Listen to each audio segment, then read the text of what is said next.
What's up, Internet Wanderers?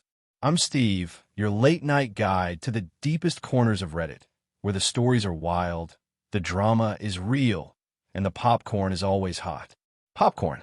Welcome back to Steve Dives In, the show where I dive headfirst into the best and messiest stories Reddit has to offer.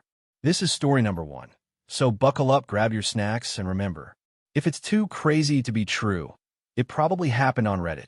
Let's dive in. They demanded I babysit for free, then reported me for abandoning their kids. So, here's the situation.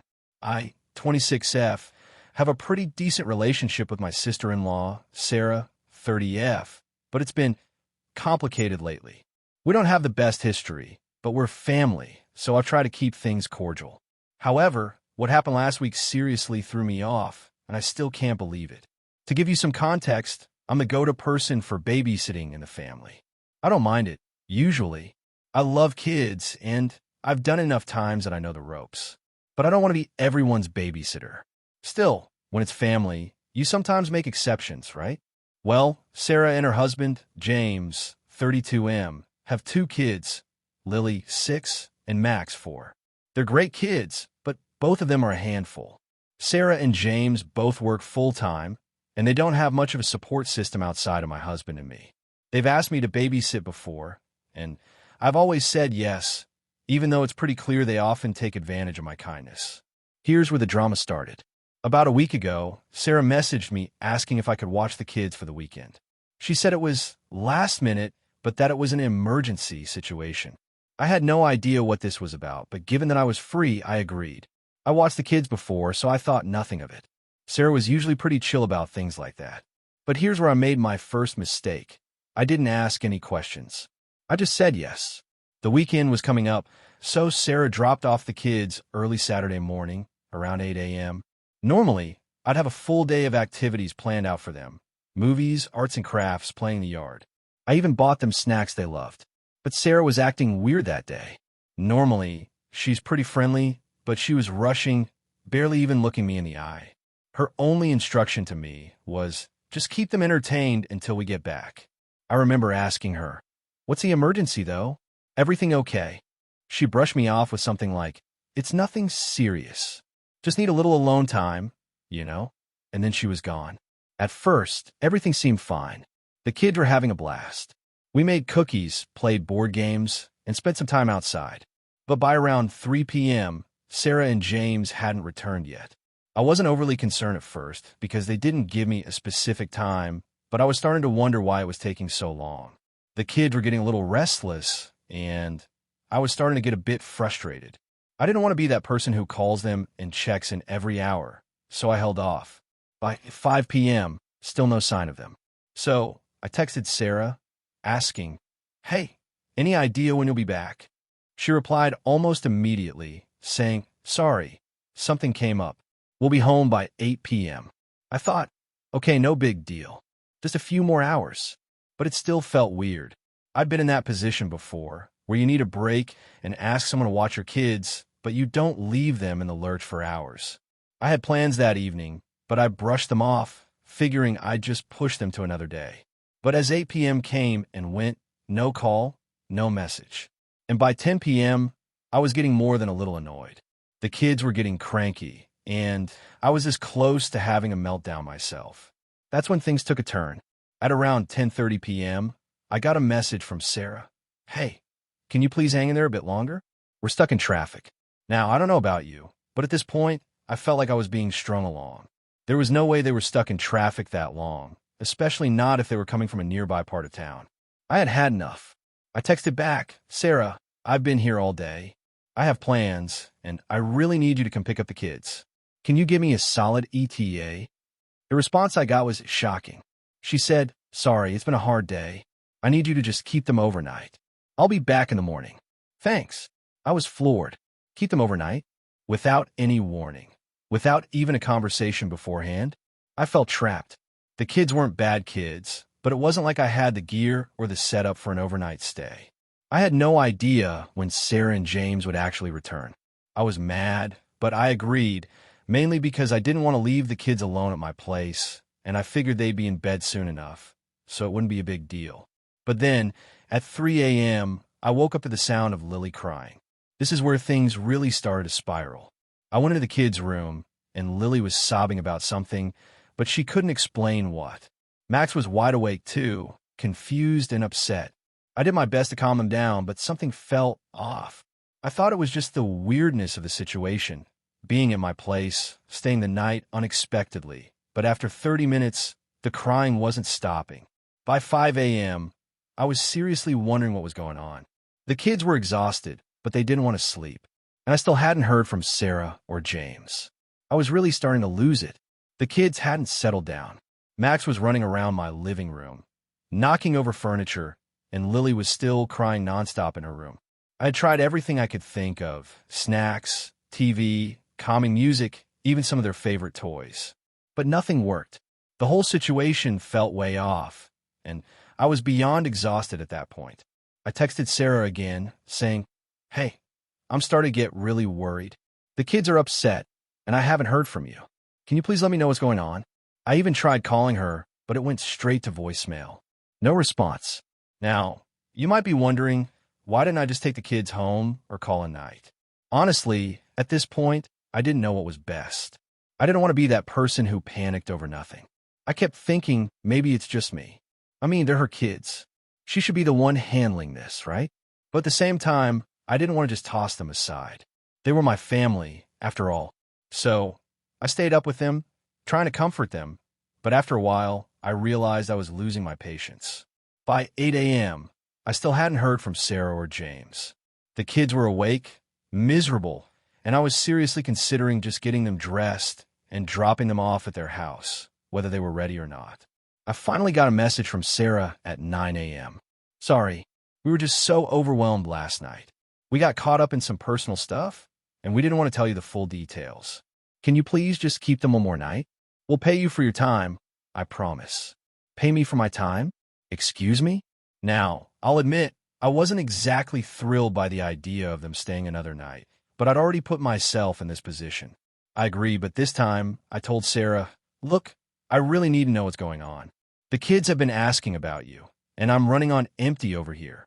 Her response was quick. "Sorry again. It's a private matter. Please just keep them for one more night. I swear we'll make it up to you." I was beyond frustrated at this point. I really wanted to just hand the kids off and go back to my life, but I didn't want them to think something bad had happened to their parents. So I kept them for that extra night. They arrived around 11 a.m., almost 24 hours later than they'd promised, and instead of apologizing for the craziness, Sarah just dropped a few bags at the door, barely even making eye contact. James didn't say a word. They seemed off. Before I could even get a word in, Sarah asked, "So how are the kids?"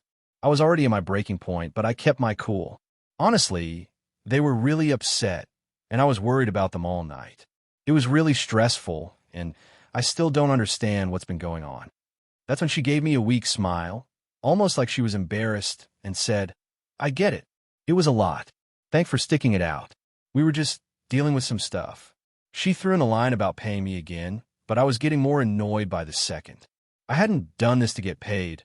I'd done it because they were family. I hadn't even fully processed everything when I got a call from my cousin Kelly, 28F, who was in the loop about the whole babysitting fiasco.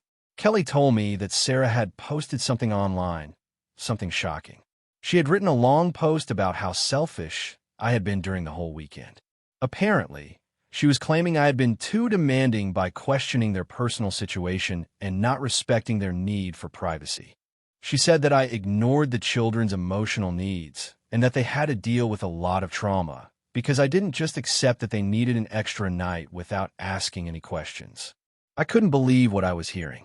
But that wasn't the worst part.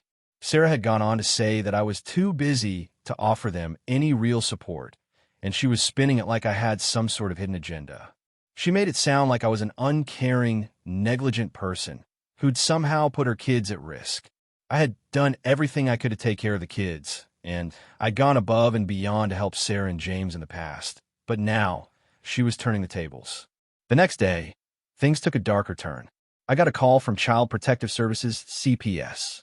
It was one of those moments where you just freeze. I hadn't even fully processed what had happened with Sarah's post when the agent on the other end started asking me questions about my interaction with Lily and Max. They mentioned a complaint filed by Sarah and James, claiming I neglected the kids. This wasn't just a little gripe anymore. It was an official report. CPS was investigating me. I immediately went into defensive mode, trying to explain the situation to the agent. I explained that I'd agreed to babysit when Sarah asked, that I didn't mind keeping them longer, and that I was always careful about taking care of them. I told her I was in no way negligent or abandoning the kids. In fact, I've been sending Sarah texts and trying to get in touch with her for updates on when she and James would be back, all the while trying to calm down two upset kids. But the more I explained, the more it seemed like the agent wasn't entirely buying my story. She asked for specific details, including whether I'd provided them with enough food, whether I'd made sure they were emotionally stable, and whether I'd had a proper space for them to sleep. It was honestly exhausting trying to justify my every move to this stranger, but I held my ground, telling her exactly what had happened, how I had asked Sarah multiple times when they'd be back, and how I tried to keep the kids entertained and comforted the entire time. Now, here's where it gets even worse. A few days later, Sarah started playing the martyr.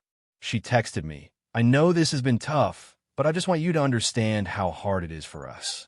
You didn't really seem to care about our situation, and it's been so hard trying to balance everything. We're really going through a lot." It wasn't just a message of apology or a check-in to see if I was okay. It was a guilt trip. She was still framing herself as the victim, like I was the one who had been too harsh by asking simple questions. But the real kicker was the last line. "I'm just glad we have a good relationship now. But please don't do anything to make this worse." I didn't know what she meant by "make this worse," but I quickly realized that she was trying to manipulate me into backing down from my position. The nerve of her! She was the one who had dropped her kids off with no warning, left me scrambling for almost 48 hours, and then turned around and accused me of neglecting them. But now she was painting herself as the victim and acting like I was the one who had wronged her. At that point, I was done playing nice. So, I decided to get a lawyer. I wasn't going to let Sarah manipulate the narrative any longer. I contacted someone I knew who specialized in family law, explained the situation, and sent over all the texts, messages, and documentation from CPS.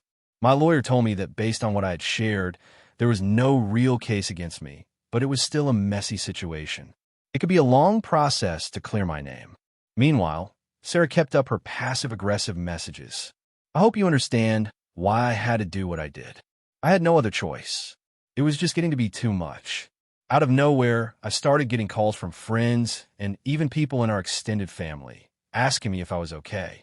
Apparently, Sarah had been spreading rumors about me, saying things like I had to take the kids away because I was ignoring their needs, and I made things more difficult by questioning everything. It wasn't just about the kids anymore. It had turned into a full-blown smear campaign. By now, I was fed up. I had to do something. I couldn't let Sarah and James get away with making me out to be some kind of villain.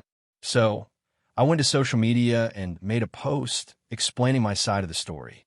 I wasn't looking to make anyone choose sides, but I had to set the record straight. I shared everything. How Sarah had asked me last minute to babysit. How I had been left to care for the kids for 2 full days without clear communication, and how I was simply trying to help them out in a tough situation. I also mentioned that they had filed a CPS report that was entirely unfounded and based on lies. I knew this would ruffle feathers, but at this point, I had nothing to lose. I wasn't about to let them control the narrative. It was like opening a floodgate. Sarah saw my post and immediately called me, yelling about how I had no right to air our dirty laundry on social media. She accused me of trying to ruin her life and exposing her family in front of everyone. James backed her up, of course, with his usual passive silence. But here's the thing. They didn't just argue with me. They went after everyone who liked or commented in support of me. Sarah started texting our family, telling them I was spreading lies, trying to paint me as some attention-hungry person who was making up a drama. Update. So, after posting my side of the story on social media, the whole situation exploded. Sarah's reaction was exactly what I expected. She was furious. Her first call to me was a 20-minute rant where she accused me of betraying her and airing dirty laundry for the world to see. She kept saying I was making everything worse and that I was destroying the family. She even went as far as to say I was jealous of her life and that I'd been plotting to make her look bad. Her words were so ridiculous, I almost had a laugh. But in that moment, I was angry, hurt, and confused. For the next couple of days, Sarah's rage didn't subside. Every few hours, I'd get another call or text. It was the same pattern: accusations, guilt trips, and of course that familiar victim complex. She said she was so hurt that I didn't have more compassion for her situation. But here's the thing, she kept shifting the narrative. One day, I'd be the bad person for not supporting her through a tough time. The next day, she'd flip it, saying I was stirring the pot and trying to get attention. It became clear that Sarah was less concerned about the truth and more focused on controlling the situation, making me feel like I was the one who'd done something wrong by standing up for myself. Then I started hearing from other people in the family. It was like the phone tree had gone into overdrive. Some were supportive. They reached out, sent messages of encouragement, and said they'd seen how much I had done for Sarah and the kids over the years. Others were on Sarah's side, though, people I didn't expect. Some family members actually believed her story, accusing me of being too dramatic and creating conflict where there was none. One even told me I should have just let it go and stopped stirring things up. I was caught in the middle of this toxic family drama, and it felt like it was consuming my entire life.